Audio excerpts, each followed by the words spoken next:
नमस्कार, मी प्रतीक्षा. DNA मराठीमध्ये आपलं स्वागत. मोतीलाल ओसवाल प्रायव्हेट फायनान्स कंपनीकडून आर्थिक पिळवणूक होत असल्याच्या निषेधार्थ राष्ट्रवादी काँग्रेस अजित पवार गटाचे महाराष्ट्र राज्य समन्वयक अब्दुल हफीज शेख यांच्या नेतृत्वाखाली जिल्हाधिकारी कार्यालयावर मोर्चा काढण्यात आला होता. यावेळी मोठ्या संख्येने नेवासा तालुक्यातील नागरिक सहकुटुंब उपस्थित होते. नेवासा तालुक्यातील प्रायव्हेट फायनान्स कंपनीकडून कर्जदाराकडून अव्वाच्या सव्वा रुपयाची रक्कम वसूल केली जात आहे. यांच्या जाचाला कंटाळून काही जणांनी आत्महत्या देखील केल्या आहेत. त्यामुळे प्रायव्हेट फायनान्स कंपनीकडून होणारा आर्थिक पिळवणूक थांबवावी अशी मागणी यावेळी करण्यात आली. यावेळी इम्तियाज शेख, दत्तात्रय मोरे, संजय मरे, वसंत वेता, विशाल सोनने, कचरू पठाडे, पूनम आव्हाड, इंदिरायणी चव्हाण, सुनीता सोनवणे, नाजनीन तांबोई आदी उपस्थित होते.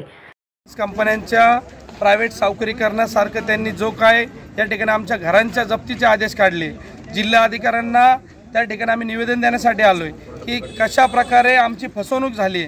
आम्हाला विश्वासात न घेता त्या ठिकाणी आमच्या घरांच्या नोटिसा काढण्याचं काम चाललंय आणि सगळ्या फायनान्स कंपनी ह्या कलेक्टर आणि त्या ठिकाणी पोलीस प्रशासनाचं नाव वापरून त्या ठिकाणी गोरगरीब लोकांवर अन्याय करतं.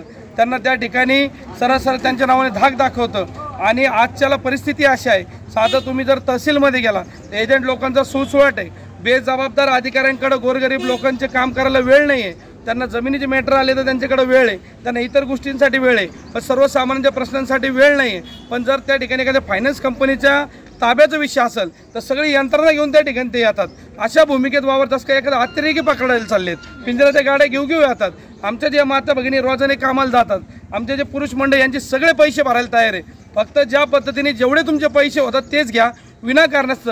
जिथं 10 लाख रुपये लोन दिलं तिथं ऑलरेडी आम्ही 15 लाख रुपये भरलेले आणि यांनी 80 लाख 60 लाख रुपये भरायचे असं त्यांचं स्ट्रक्चर बनवलेलं आहे. विश्वासात न घेता जे व्याज वाढवलं पाहिजे तिथं मुदत वाढ करून डायरेक्ट कोरोनाच्या काळामध्ये फसवणूक करून आज डायरेक्ट ते डबल टिबल प्रकारे पैसे भरून घेतात. त्याच्या विरोधात हे आंदोलन आहे. जिल्हाधिकारी आम्ही निवेदन द्यायला आलो की याची फायनान्स कंपनी आहेत, अशा विविध प्रकारच्या 100पेक्षा जास्त फायनान्स कंपन्या आहेत साहेब. बचत गटांचा तोच प्रश्न आहे. कुटाफिटाच्या नावावर जे चालतं, बचत गटांच्या महिलांच्या त्या ठिकाणी कष्टाचे पैसे, घामाचे पैसे वरवून घेऊन जातात.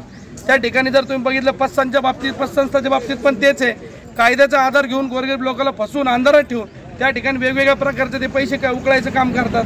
नॅशनलाइज बँका जे आहेत तिथं गेलं तर ते लोक लोन देत नाही म्हणून प्रायव्हेटकडे जावं लागतं आणि प्रायव्हेटकडे गेलं तर ते वेगळं काहीतरी काढतात. हा सगळा सावळा गोंधळ जो आहे त्याच्यामध्ये जिल्हाधिकाऱ्यालयाने लक्ष घालून मान्य जिल्हाधिकाऱ्यांनी त्याच्यावरती आम्हाला न्याय मिळवून द्यावा, त्यासाठी आम्ही या ठिकाणी जमलेलो आहोत. सर नाही भेटलं नाही तर पुढे यानंतर जर समजा आम्ही सन्माननीय राज्याचे उपमुख्यमंत्री अजितदादा पवार साहेब यांच्याकडे जाणार आहोत, सगळा प्रकार सांगून त्यांच्याकडून आम्ही न्याय मागणार आहोत. आणि जर समजा दादांशी आमचं बोलणं झालेलं आहे, दादांनी सांगितलं आहे यावरती आपण पर्याय काढू, अधिकाऱ्यांना शिस्त लावू.